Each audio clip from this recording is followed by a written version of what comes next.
Now let's look at the definition of an area in the plane.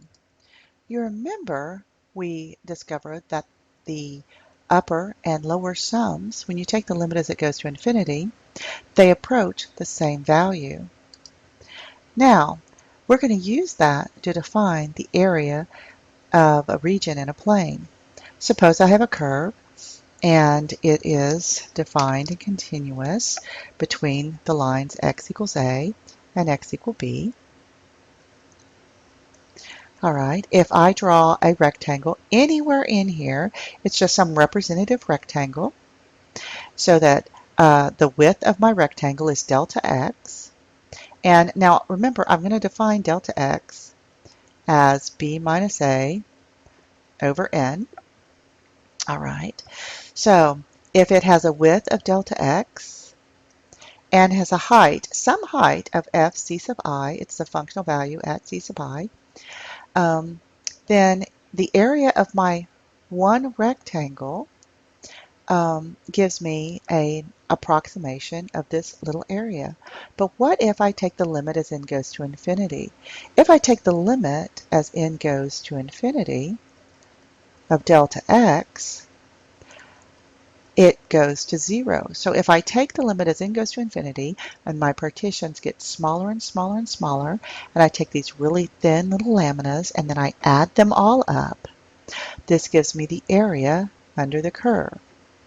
So remember, the area of one rectangle is f evaluated at c sub I times delta I. Now, let's find an area with the definition.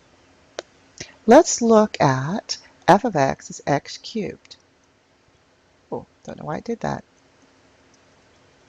All right, now delta x is b minus a over n. So in this case, b is 1, a is 0. So delta x is 1 over n. All right, c sub I, all right, is going to be, now if I can pick c sub I to be anything I want, but I'm going to pick it to be a plus I delta x. All right, this is an easy way to do it. So a in this case is 0 plus I times 1 over n. So I'm going to have c sub I as I over n. Now, f evaluated at c sub I is I over n cubed. Now let me write down the definition of the area. The area is the limit as n approaches infinity of the sum as I goes from 1 to n of f c sub I delta x. All right, now let me plug in. This is the limit sum. Oh, sorry about that. Let me undo that. This is the limit as n approaches infinity of the sum as I goes from 1 to n of f c sub I is I over n cubed, and delta x is 1 over n. So this is the limit as n goes to infinity of these, let's see, I'm going to pull these n's out. So I've got 4 of them, 1 over n to the 4th times the sum as I goes from 1 to n of I cubed.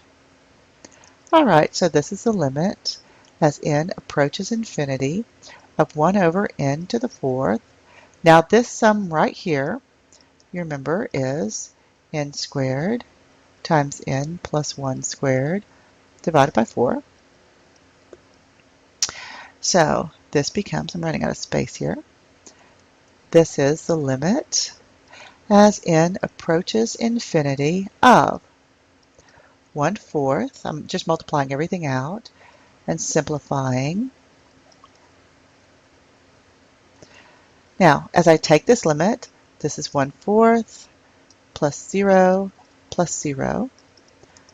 So my answer is 1/4. So the area between 0 and 1 under the curve is 1/4.